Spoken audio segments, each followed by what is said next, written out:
नमस्कार। आज अपना एक नया बिंदु है। पाठ्यक्रम के अनुसार अपने पाठ्यक्रम में जो काव्य दोष दिए हुए हैं उनका अध्ययन अपन करेंगे। तो विषय वस्तु है काव्य दोष। अभी पिछली जो बिंदु पढ़ी थी आपने वो था काव्य गुण। गुण और दोष। देखिए बेटा, गुण शब्द का अर्थ होता है अच्छाइयाँ। जब किसी व्यक्ति में किसी प्रकार की अच्छाइयाँ पाई जाती हैं तो वो गुण कहलाते हैं। उसी प्रकार से काव्य में पाए जाने वाले ऐसे तत्व जो काव्य की उपयोगिता को बढ़ा देते हैं, महत्वता को बढ़ाते हैं, वे काव्य गुण कहलाते हैं। अब अपन पढ़ रहे हैं काव्य दोष। देखिए बेटा, दोष शब्द का अर्थ होता है कमी। यहाँ पर जो शब्द दिया हुआ है इसका अर्थ है कमी, कुछ बुराइयां। ये क्या कहलाते हैं? बुरी बातें क्या कहलाएंगी? दोष कहलाएंगी। यहाँ अपन देखेंगे कि जिस प्रकार से एक मनुष्य में अनेक कमियां होती हैं, भाई अच्छाइयाँ होती हैं तो बुराइयां भी होती हैं, कमियां भी होती हैं, कुछ गुण भी होते हैं तो कुछ दोष भी होते हैं। तो यानी जिस प्रकार से एक मनुष्य में कुछ कमियां होती हैं, कुछ बुराइयां होती हैं, कुछ बुरी आदतें होती हैं, तो वे कमी, वे बुरी बातें और वे बुराइयां क्या कहलाते हैं? दोष कहलाते हैं।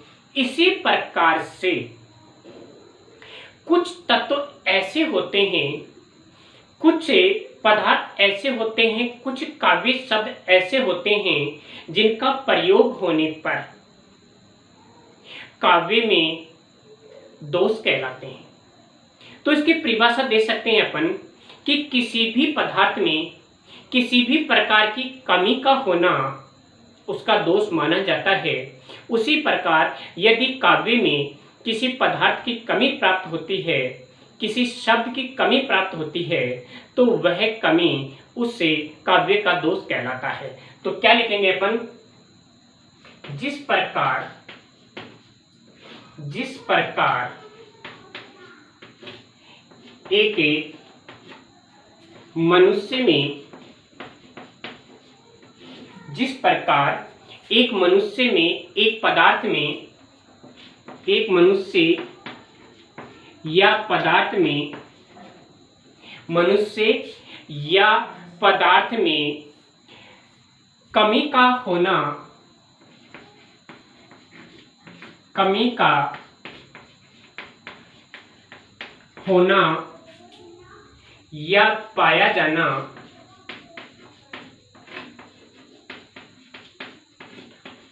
उससे पदार्थ का दोष कहलाता है।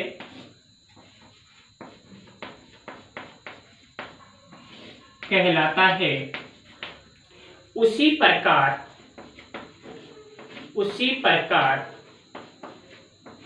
काव्य में भी अनेक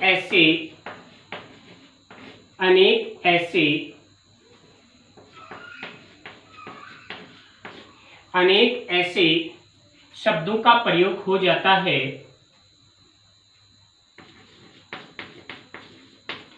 शब्दों या पदार्थों का,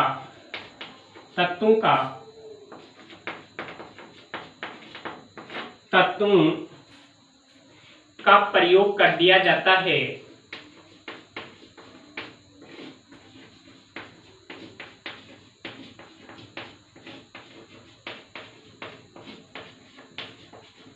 जो काव्य दोष कहलाते हैं।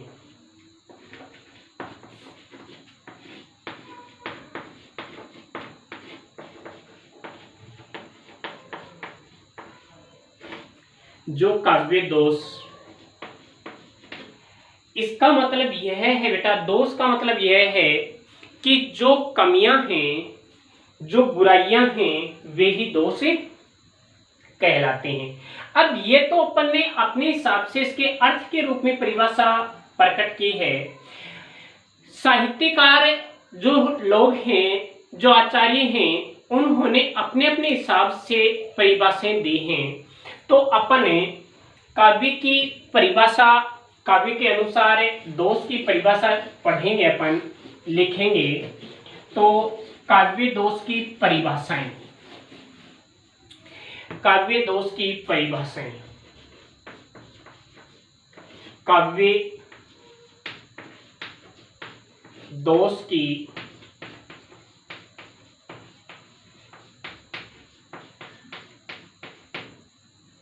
परिभाषाएं। देखिए बेटा,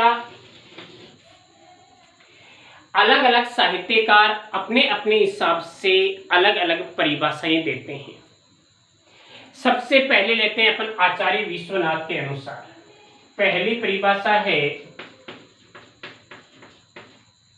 आचार्य विश्वनाथ के अनुसार।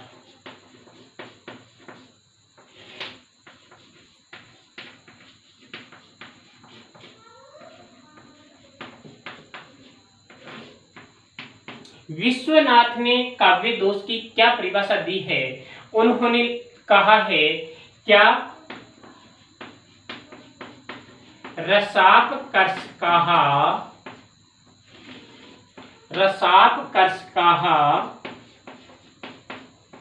दोषाः। रसाप कर्षकाः दोषाः। कर्षकाः यानी नष्ट करने वाले। कर्षका का मतलब होता है नष्ट। अपकर्ष, रस अपकर्ष, अपकर्ष यानी नष्ट करने वाले। तो इसकी परिभाषा क्या होगी? क्या कहा है इन्होंने? या तो इन्होंने संस्कृत में लिख दिया। इन्होंने कहा है अर्थात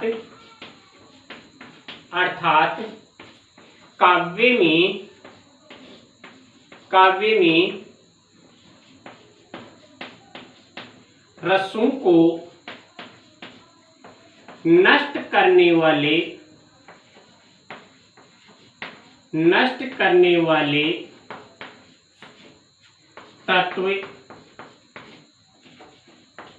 तत्व काव्य दोष कहलाते हैं।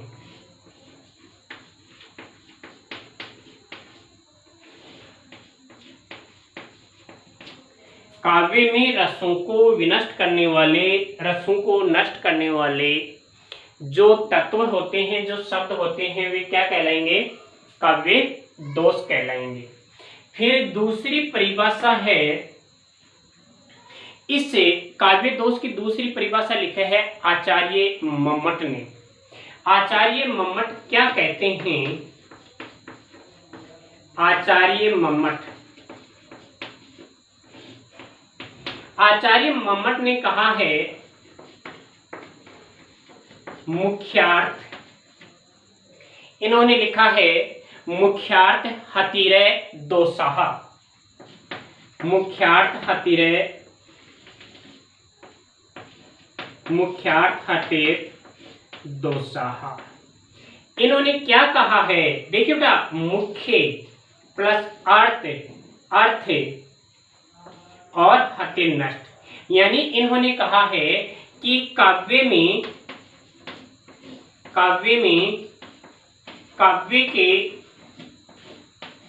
के मुख्य अर्थ को नष्ट करने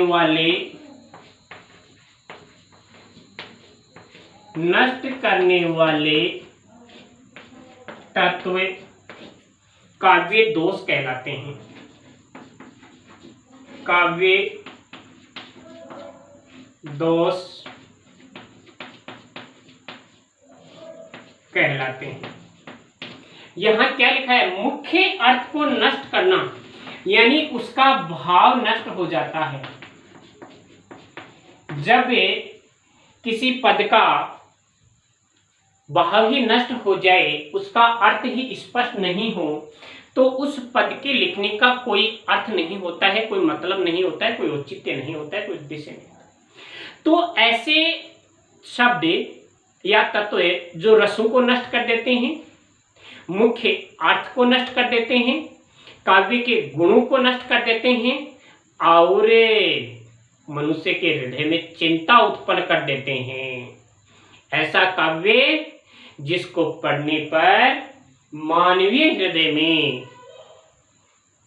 चिंता का भाव उत्पन्न हो जाता है, वह भी क्या कहलाएगा? काव्य दोष कहलाएगा। तो आप एक परिभाषा और लिखिए, देखिए बहुत सरल सी परिभाषा है और उसमें लिखा है कि उद्वेग जन को दोषा। 17वीं शताब्दी में एक आचार्य हुए हैं पीयूष वर्ष जयदेव।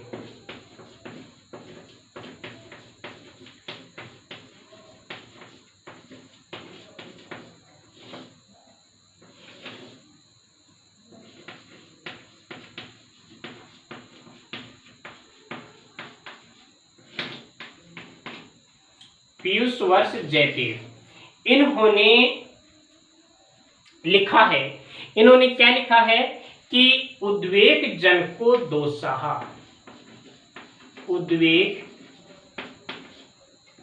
जन को दोषा। क्या कहा है इन्होंने कि ऐसा काव्य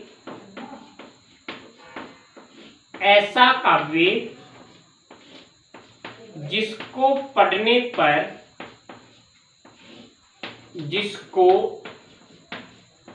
पढ़ने पर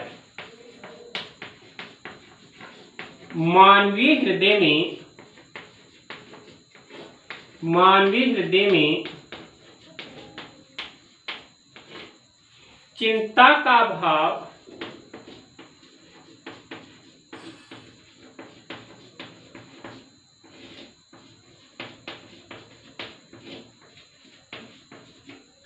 उत्पन्न होता है, ऐसा काव्य जिसको पढ़ने पर मनुष्य के हृदय में यानी मानवीय हृदय में चिंता का भाव उत्पन्न हो जाता है, तो वह क्या कहलाता है? दोष। तो बेटा ये तो हुई परिभाषाएं। अब अपन पढ़ेंगे काव्य दोषों का वर्गीकरण। परिभाषाओं के बाद में देखें अपन काव्य दोषों का वर्गीकरण। तो वैसे तो इनकी संख्या अलग अलग विद्वानों ने अलग अलग बताई है, लेकिन अपने सिलेबस में जो चीज है उन्हीं का अपन अध्ययन करेंगे, फालतू चीजें नहीं पढ़ेंगे। तो काव्य दोषों का वर्गीकरण देखिए बेटा, वैसे कई किताबों में इनका वर्गीकरण 4 भागों में किया गया है, तो कई किताबों में कई जो बुक हैं उनमें 3 भागों में ही इनका समायोजन कर दिया गया है। यहाँ अपन देखें कि वैसे 4 जो अलग अलग पढ़ोगे तो 4 हो जाएंगे, नहीं तो 3 हो जाएंगे। अपने कम से कम वर्गीकरण में उनका समायोजन करने की कोशिश करते हैं। तो काव्य दोषों का वर्गीकरण 3 भागों में किया गया है। काव्य दोषों का वर्गीकरण 3 श्रेणियों में किया गया है।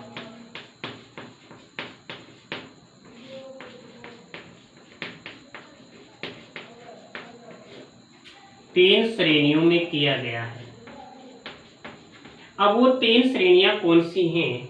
देखिए बेटा, पहला है शब्द दोष या पद दोष। शब्द दोष या इसे कहते हैं पद दोष, शब्द दोष या पद दोष। दूसरा है वाक्य दोष या रस दोष। कुछ विद्वान या और कुछ किताबों में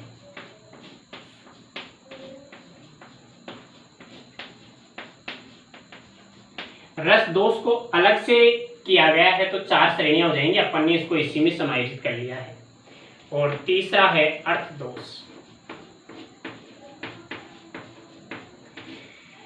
शब्द दोष या पद दोष, वाक्य दोष या रस दोष और अर्थ दोष। मान लीजिए आपके एक शब्द और आ जाए, या युक्त संस्कृति दोष।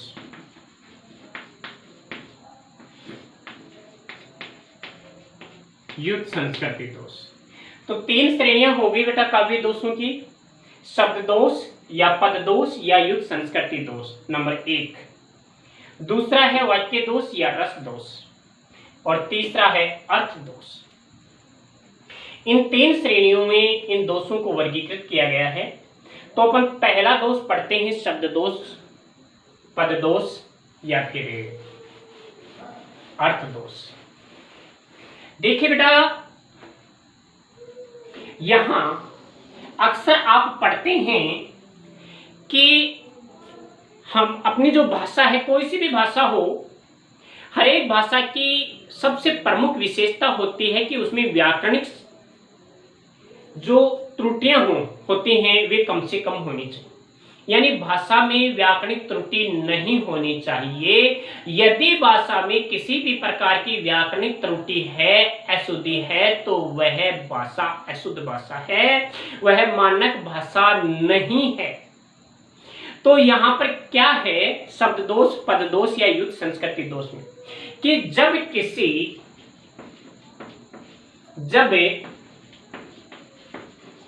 किसी पद या वाक्य में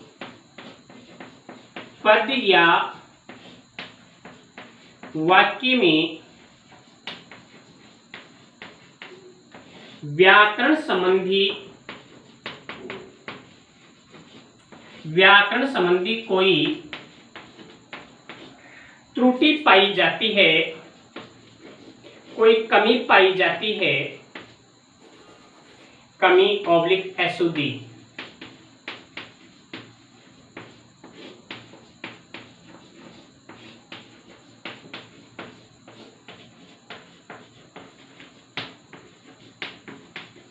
अर्थात लिंग, वचन संबंधी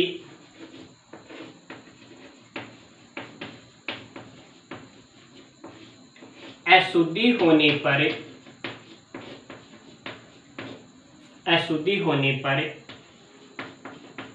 शब्द या पद या युक्त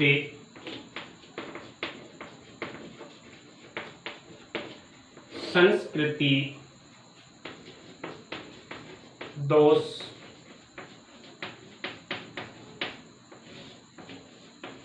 बहुत ही सरल, बहुत ही आसान से परिभाषा क्या है कि जब किसी पद में, जब किसी वाक्य में किसी प्रकार की कोई व्याकरणिक अशुद्धि पाई जाती है, कोई व्याकरणिक त्रुटि पाई जाती है, व्याकरणिक कमी पाई जाती है, व्याकरण संबंधी गलतियां होती हैं, जैसे लिंग है, वचन है, काल है, कारक संबंधी जो अशुद्धियां होती हैं, यदि ऐसी कोई अशुद्धि पाई जाती है तो वह कौन सा दोष कहलाएगा? शब्द पद या युक्त संस्कृति दोष कहलाएगा।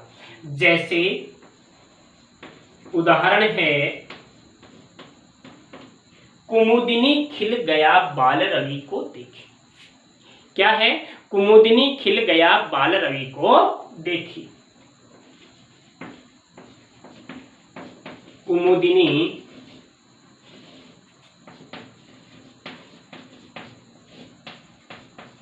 खिल गया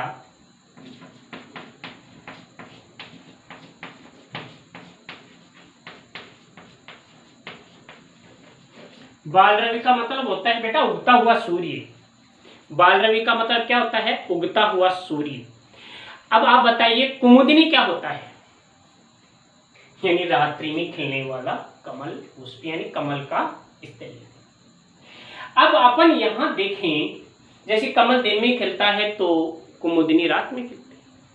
यहां क्या है? कुमुदिनी खिल गया। कुमुदिनी यानी स्त्रीलिंग है। क्या है? स्त्रीलिंग है। लेकिन यहां कर्ता तो क्या आ रहा है, स्त्रीलिंग में आ रहा है, और इसकी क्रिया किस में आ रही है, क्रिया किस में आ रही है, पुल्लिंग में। जिस लिंग में कर्ता होगा उसी लिंग में क्रिया होनी चाहिए, तभी शुद्धि होती है, तभी शुद्ध वाक्य माना जाता है। इसलिए यहां व्याकरणिक संबंधी अशुद्धि पाई जाने के कारण कौन सा दोष है, यहां पर वाक्य दोष, रस दोष या पद दोष माना गया है। अभी एक वाक्य और लें अपन,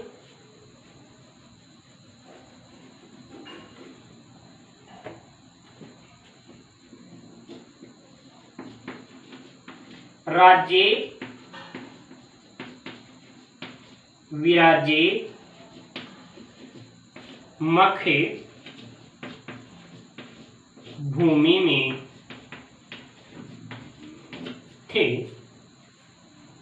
देखो बेटा, मख भूमि यानी यज्ञ भूमि कि अनेक जो राजा महाराजा थे, अनेक जो राजा थे, वे यज्ञ भूमि पर बैठे हुए थे, उस पर विराजमान थे। लेकिन यहां राज्य शब्द, यहां राजा का बहुवचन राज्य लिखा गया है जो कि अशुद्ध है। तो यहां राज्य शब्द का शुद्ध शब्द क्या होगा, राजन होगा। राजन विराजे मख भूमि में थे, इसलिए यह अशुद्ध वाक्य है। और इस प्रकार की व्याकरण संबंधी कोई भी त्रुटि पाई जाती है तो वह क्या कहलाता है, शब्द दोष, पद दोष या युक्त संस्कृति दोष कहलाता है। अब दूसरा है वाक्य दोष या रस दोष। वो तो इससे भी सरल है। वाक्य दोष या रस दोष क्या होता है, दूसरा है वाक्य दोष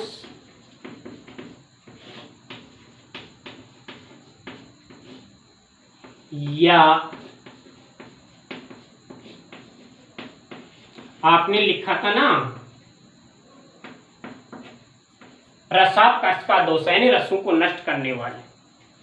तो इसमें क्या होता है, वहां तो व्याकरणिक संबंधी त्रुटि है, और यहां पर क्या है बेटा,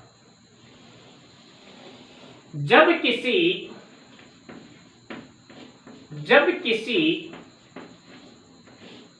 पद या वाक्य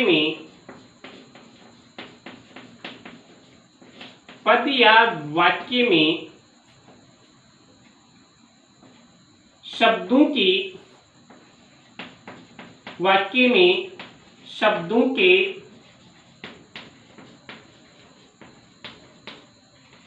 कर्म भंग संबंधी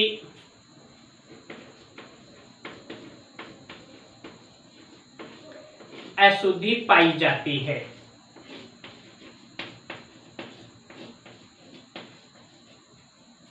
अर्थात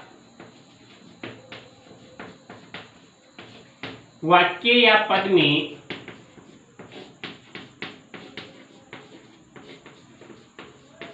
शब्दों को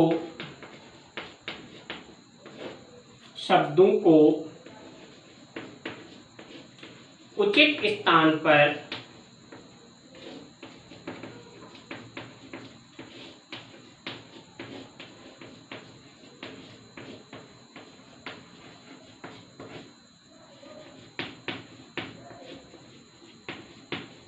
नहीं रखा जाता है। यानी जब किसी पद में या वाक्य में शब्दों का क्रम भंग हो जाता है, शब्दों को आगे पीछे लिख दिया जाता है, उनके यथास्थान पर शब्दों को नहीं लिखा जाता है, तो वहां पर कौन सी अशुद्धि पाई जाती है, वाक्य दोष या रस दोष पाया जाता है, और उसे ही पदों में पद दोष मान लिया, वाक्य दोष मान लिया जाता है। जैसे उदाहरण है, बकरी को काटकर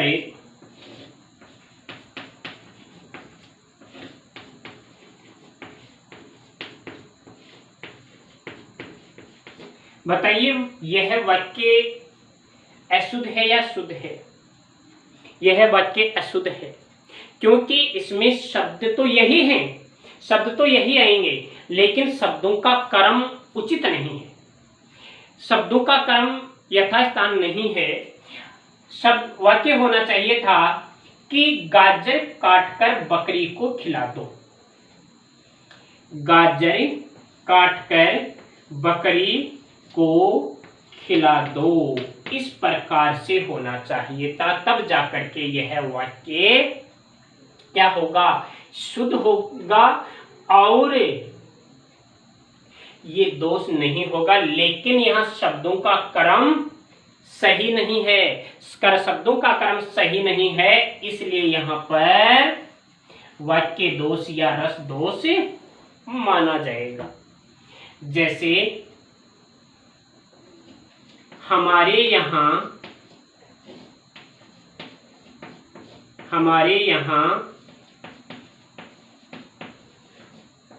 शुद्ध गाय का दूध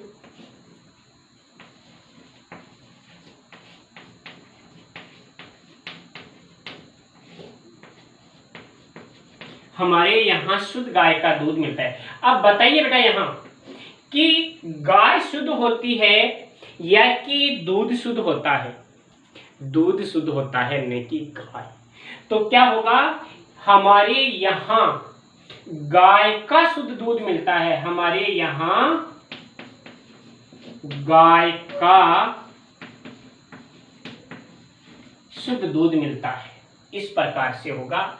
यह अशुद्धि होने के कारण यह वाक्य दोष मान लिया जाए। तीसरा है, एक उदाहरण और देख लेते हैं कि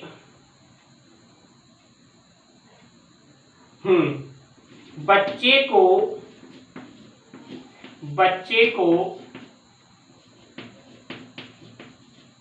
प्लेट में रखकर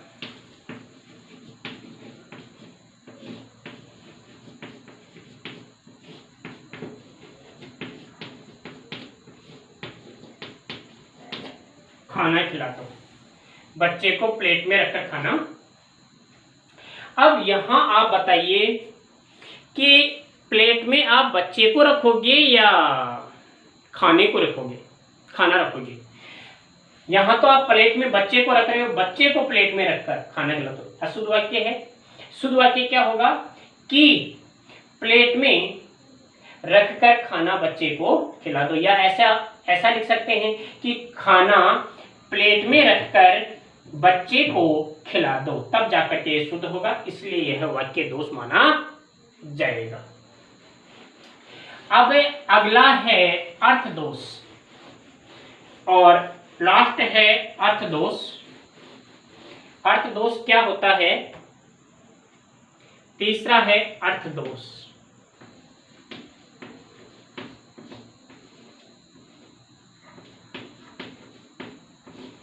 देखिए बेटा, इसमें क्या होगा, जब किसी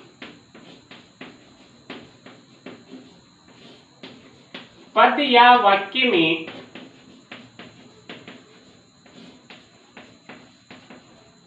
एक ही अर्थ को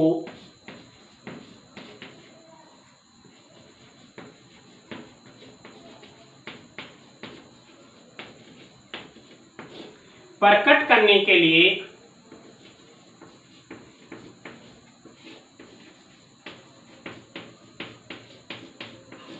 अनेक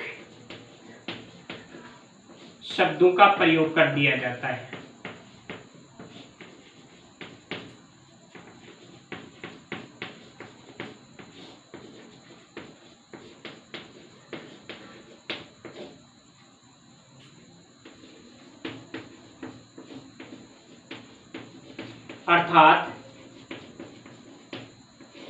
अर्थात एक ही अर्थ को प्रकट करने के लिए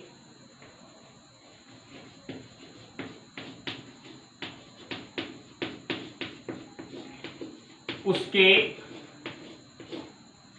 अनेक पर्यायवाची शब्द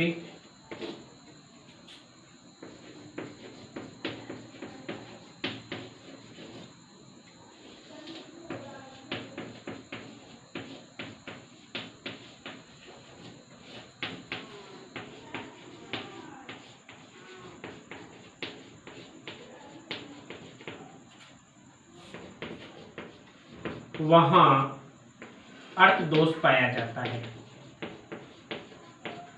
अर्थ दोष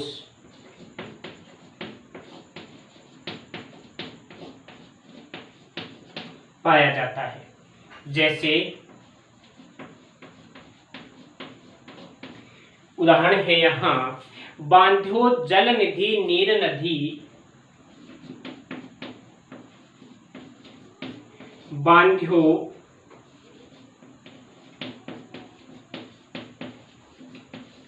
जल निधि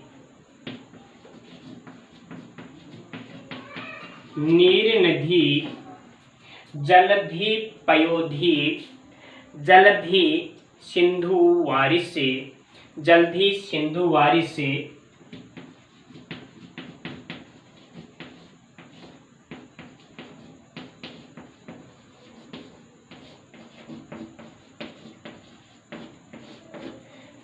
बांध्यो जल निधि नीर निधि जलधि सिंधु वारिस से, सत्ते तोय निधि कंपति, सत्ते